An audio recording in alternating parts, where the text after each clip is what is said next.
The name Los Zetas, it still carries a real sense of dread, doesn't it? It conjures up this brutal efficiency. Yeah, absolutely. That willingness to use, shock and awe, the beheadings, the torture, Yeah. indiscriminate killing, Yeah. it really set them apart, even in that incredibly violent world. It did. So this deep dive, we're going to try and peel back those layers, really look at this notorious organization. That's the plan. We've got a bunch of sources, reports, articles, even some official documents, it looks like, Mhm. to get a handle on what made Los Zetas tick. Right. So the mission is basically explore their origins, Mhm. how they got so powerful, the terror tactics, where they operated, the internal splits, where they stand now. And their impact, which, like you said, goes way beyond Mexico. Mm. Political corruption, influence elsewhere. It's a big story. It really is. Okay, so let's start right at the beginning then. Where did this incredibly formidable, frankly terrifying force actually come from? Well, the foundation was laid back in Tamaulipas, 1997. It was under the Gulf Cartel leader, Osiel Cardenas Guillen. But the real architect, the guy who put the Zetas together, was Arturo Guzman de Sina, alias Z1. Z1. And he wasn't your typical cartel guy, right? Not at all. Guzman de Sina was a former lieutenant in the Mexican Army's Elite Special Forces unit, the GFA Grupo Aeromóvil de Fuerzas Especiales. Wow. So right from the start, we're talking highly trained military expertise. That's fundamentally different from how a lot of other cartels started, isn't it? It absolutely is. And Guzman de Sina didn't just desert. He actively recruited from his old unit. What was the draw? Just money. Pretty much. Yeah. Significantly higher salaries than the military offered. Initially, reports say over 30 GFA deserters joined him. And these weren't just grunts. These were top-tier soldiers. And I remember reading some suggestions, maybe unconfirmed, but suggestions their training was even more advanced, possibly international help. Yeah, that's out there. Some sources suggest these original Zetas got specialized commando and urban warfare training from, like, Israeli and even U.S. Special Forces. Whether that's fully verified or not, their advanced military background is absolutely key to understanding how effective and how brutal they became later on. Right. So they start out as the enforcement arm for the Gulf Cartel. What did that actually mean day to day back then?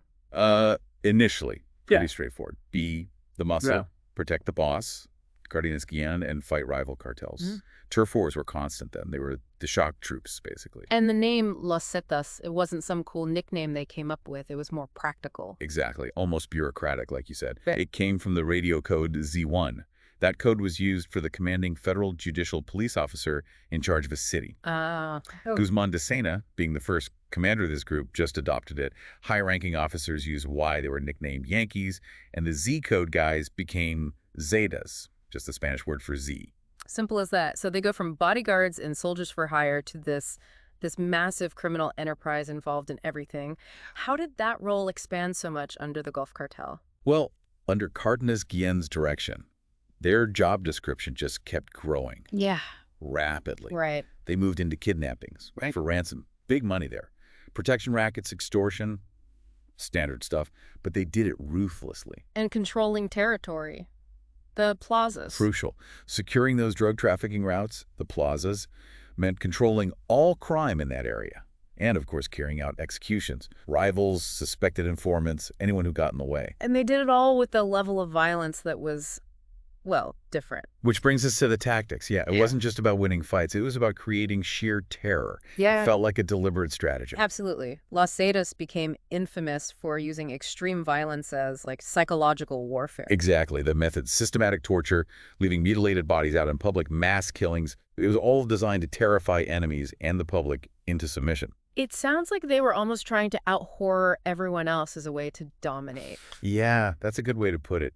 What's interesting is, unlike some cartels who might try to buy loyalty or alliances first, Los Zetas often seem to default to terrorizing enemies into submission. And this calculated brutality, well, may be effective for them initially. Just made everything worse overall, right? Totally. It led to this horrific escalation of violence across Mexico. Other cartels felt they had to respond with similar levels of brutality just to survive. We started seeing truly awful things, like flaying, castration, becoming disturbingly more common everywhere. So the violence they started kind of forced everyone else's hand. And by 2010, they weren't just the muscle anymore. They were a powerhouse. That's the critical turning point, yeah. Yeah. By 2010, Los Zetas had gathered so much power, revenue, members, influence. They'd actually overshadowed their old bosses, the Gulf Cartel. And that power shift bound to cause problems, Inherently unstable. Exactly. which leads inevitably to that messy, incredibly violent split from the Gulf Cartel. Yeah. What were the main triggers for that breakup? It kicked off officially around February 2010. Yeah. Several things came together. Their own growing power was a big one, obviously. Mhm. Then disagreements over who should take over after Cardenas was extradited. Yeah. And different ideas about alliances. Los Zetas apparently wanted closer ties with the Beltran-Leyva cartel. I remember hearing a lot of accusations flying back and forth at the time. What were they saying about each other? Oh yeah, it got nasty. The Gulf Cartel publicly blamed Los Zetas for getting into stuff they didn't approve of, like excessive murder, theft, kidnapping, beyond just the drug trade, basically making things too hot. And the Zetas' response? They basically said, hey, we were just following your orders all along. They accused the Gulf Cartel of using them as scapegoats for the violence they had sanctioned. So, blame game. And this split didn't just create two warring factions, it completely shook up the whole cartel landscape, didn't it? Old enemies became friends. Totally. It was a massive realignment. The Gulf Cartel, suddenly facing their super violent former enforcers, teamed up with old rivals, the Sinaloa Cartel and La Familia Michoacana, and Los Zetas. They allied with the Beltran-Leyva guys, plus the Juarez Cartel and the Tijuana Cartel. The whole map was redrawn. A complete free-for-all. Just brutal. And even within Los Zetas itself, things weren't stable, right? There was internal fighting, fragmentation starting. Yeah, internal power struggles were definitely happening. Even before the official split with the Gulf, around early 2010, there were reports that Miguel Trevino Morales, Z40, was rising up. And sidelining the other big leader, Heriberto Lascano, Z3. Exactly. It seems that Lascano kind of underestimated how ruthless and ambitious Z40 really was. So the brutality turned inward. And that fragmentation, especially later in the 2010s, it just continued. What does that look like today? Yeah, since the mid to late 2010s, Los Zetas has pretty much splintered into these smaller factions. People call them Zetillas. Zetillas. Our sources mention groups like Grupo Bravo, Los Talibanis, Zetas Vieja Escuela, which means old school Zetas. And who are they fighting or allied with now? Well, ironically, some of those groups, Vieja Escuela, for instance, are now allied with the Gulf Cartel, their old enemies. Against who? Against a newer group, the Cartel del Noreste, which is actually another Zetas offshoot, largely run by the Trevino family. It's incredibly complicated, a tangled web. It is. And you've got other fragments too, like Sangre Nueva Zeta, reportedly acting as muscle for the Jalisco Cartel, another former major rival. That centralized command structure the Zetas once had, pretty much gone. It's more localized now. It really is complex. To get a sense of just how impactful their violence was, maybe we should touch on some of the specific major attacks and massacres they were linked to. The scale is just hard to comprehend. It is.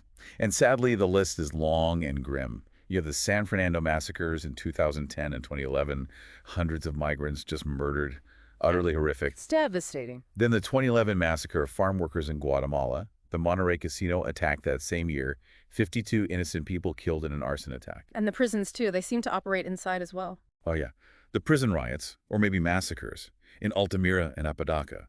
Scores of Gulf Cartel inmates killed, and Zetas members walking out in mass escapes. Showed their reach inside the system. And there were other massive incidents they might have been behind, too, right? Things that are still a bit murky. Possibly. Some sources point towards them for the 2010 Puebla oil pipeline explosion, huge disaster. And the Allende massacre in Coahuila in 2011 estimates their range from 300 to maybe 500 civilians killed or disappeared after the Zetas went on a rampage, accusing locals of betrayal. Just unbelievable numbers. Even more recently, 2017, the shooting at the BPM Music Festival in Playa del Carmen, 5 killed, others injured, and a banner left behind signed El Fayozi, mentioned the festival, its co-founder, looked like classic Zetas extortion tactics. It paints a truly terrifying picture, but surely all this violence, the high profile, law enforcement from both Mexico and the U.S. must have hit them hard eventually. What's their status now? Oh, definitely. The pressure, especially from the Mexican military and federal police, was intense, particularly during their peak years. It took a massive toll. A lot of the original guys were taken out, weren't they? A huge number of the original founders ended up killed or captured. The Mexican government really did escalate its offensives, specifically targeting Los Zetas. And we saw some very big names fall over the last decade or so. We did. Key leaders. Heriberto Lascano, Z3, killed in 2012. Miguel Angel Trevino Morales, Z40, captured in 2013. Then his brother, Omar Trevino Morales, Z42, caught in 2015. And others more recently, too. Yeah, Jose Maria Guizar Valencia, Z43, arrested in 2018. Several other regional commanders killed or captured in 2019-2020. It shows the attrition. By 2011, reports said only maybe 10 of the original 34 Zetas were still fugitives. So maybe not the monolithic force they once were, but the name and influence surely linger. Geographically, where were they strongest at their peak? And what about alliances internationally? At their height, yeah, they were probably the cartel with the largest geographical presence across Mexico. Their main base was that crucial border region, Nuevo Laredo, Coahuila controlling routes into Texas. But they were elsewhere, too. Oh yeah, many states across Mexico and beyond. They had a presence in the U.S., especially Texas, and significantly in Central America, Guatemala, El Salvador, Honduras, Costa Rica, Nicaragua, key transit zones. And even further afield. Reports mention operations or connections in South America, Colombia, Peru, Panama, Venezuela, and even some surprising links suggested in Europe, the Balkans, France, Germany, Switzerland. That's a truly global criminal footprint. Yeah. And their alliances seemed just as widespread and sometimes strange. It was a real mix. Within Mexico, alliances shifted, but they worked with the Tijuana cartel, Juarez cartel at times, internationally. Links reported with the Italian Ndrangheta. Wow, the Calabrian Mafia. Yeah. Also various U.S. gangs, MS-13, Texas prison gangs like the Texas Syndicate, Gangster Disciples, even alleged ties to Hezbollah floated around, though that's often debated. Really? Hezbollah? It's been alleged, often focusing on logistical or money laundering connections in places like the tri-border area in South America or West Africa. Plus, connections to South American cartels like the Office of Envigado, maybe Asian triads, Sicilian Mafia. It's a complex global network. Chilling. And the rivalries were just as intense, fueling the violence. Absolutely. Fierce wars with Sinaloa, the Knights Templar, the Jalisco New Generation Cartel, CJNG as they rose, and of course their old bosses, the Gulf Cartel. And they were using street gangs in the U.S. and technology. Yeah, connections to Sureño gangs in the U.S. for local muscle and distribution. And they were surprisingly savvy with using social media for propaganda, threats, even recruitment. They adapted. Given they started in Tamaulipas, it's probably no shock that the state itself became deeply entangled with them, especially with corruption. Tamaulipas is, unfortunately, kind of the poster child for how deep drug violence and political corruption can merge. Allegations of organized crime basically influencing elections were constant. And it went right to the top, didn't it? Formal charges were brought against 3 former governors of Tamaulipas, Cavazos Lerma, Yarrington, Hernandez Flores, for alleged ties to the Gulf Zeta organization. Money laundering, taking bribes, serious stuff. So if the governors were implicated, it must have filtered down, too. Absolutely. Arrests of local officials, mayors like the one in Tampico. It showed the rot went deep.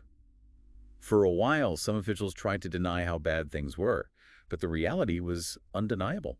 Parts of the state were effectively run by the cartels. That corruption gave the Zetas cover. And that corruption probably explains things like those massive prison breaks we talked about. Hard to imagine that happening without inside help. Exactly. Those numerous large-scale prison breaks in Tamaulipas, they were a direct result of corruption in the prison system. We're talking dozens, sometimes over 100, inmates just walking out. Matamoros, Reynosa, Nuevo Laredo. At Piedras Negras, one with over 130 escaping. Just brazen. What did the federal government do? Well, they condemned it publicly, urged state and local authorities to get control. But it highlighted the systemic problem. Part of it was practical. Tamaulipas police were among the worst paid in Mexico. Easy targets for bribes or threats. So they couldn't trust the local police. It got so bad, the federal police and army actually disarmed Tamaulipas police forces at one point. And huge numbers of officers were fired later for failing or refusing anti-corruption tests. The very institutions meant to fight them were compromised. A massive challenge. Let's loop back to their structure. Started with elite soldiers. How did they keep that going? Did they train recruits? They did. That initial core of GAC deserters set the standard. They established their own training camps. Recruits weren't just street thugs. They included corrupt ex-cops bringing skills and intel. And they brought in other specialists, too. Yeah, interestingly, as the supply of Mexican Special Forces deserters maybe dwindled, they reportedly recruited former Caibilizats Guatemalan Special Forces, also known for being incredibly tough and ruthless, to train new Zetas. So they kept that military focus. Very much so. Training camps supposedly mimic military facilities. There's even talk of a Los Zetas commando medallion for service. reinforcing that military-style hierarchy. And it wasn't just men, right? Women played roles, too. Yes, sources mention women, sometimes called Panteras Panthers, allegedly used for intelligence, maybe seducing targets in military or government, and potentially assassinations, too. But also more standard roles. Definitely. Women served as plaza bosses, administrators, financial managers, even as sicarias or hitwomen, a wider range of roles than maybe often assumed. So a complex, evolving organization. And given the threat, the U.S. got heavily involved in trying to take them down. What did that look like? We had joint operations like Operation Blackjack, big weapon seizures, assault rifles, .50 calibers, grenades, even anti-tank and anti-aircraft stuff sometimes, plus rescuing kidnapped victims. And worries about them operating in the U.S.? Yeah, the FBI issued warnings about Zeta cells potentially engaging U.S. law enforcement tactically. The case of the Hummer, Jaime Gonzalez Duran, a Zetas leader with military training captured in the U.S., probably fueled those concerns. I remember the Texas governor getting involved, too. Yeah, Rick Perry launched Operation Border Star Contingency Plan, basically beefing up border security with state resources, National Guard, armored vehicles, partly out of fear of Zeta's attacks on U.S. officers. And formal designations, sanctions. The U.S. government designated Los Zetas as a major transnational criminal group, hit them with sanctions, offered big rewards for top leaders like Trevino Morales. But the aid to Mexico, like the Merida Initiative, that wasn't always straightforward. Right. Funding levels were debated and sometimes limited by concerns over human rights issues within Mexican security forces during the drug war. It was complicated. So their impact went far beyond just Mexico and the U.S. criminal activities, maybe even political influence elsewhere. Definitely. Their reported control over a big chunk of Mexico's stolen oil market, maybe 40% at one point. That has economic ripple effects. And the drugs and trafficking. Crucial players in moving drugs, including fentanyl now and human trafficking, impacting countries all the way from South America up to the U.S. Reports mention partnerships with Chinese groups for precursor chemicals for drugs like meth and fentanyl. And inside prisons in other countries. Yeah, reports of them establishing control or influence in prisons outside Mexico, like in L.A. or Guatemala, leading to riots, recruitment, sometimes linking up with ex-military there too. And the Venezuela connection?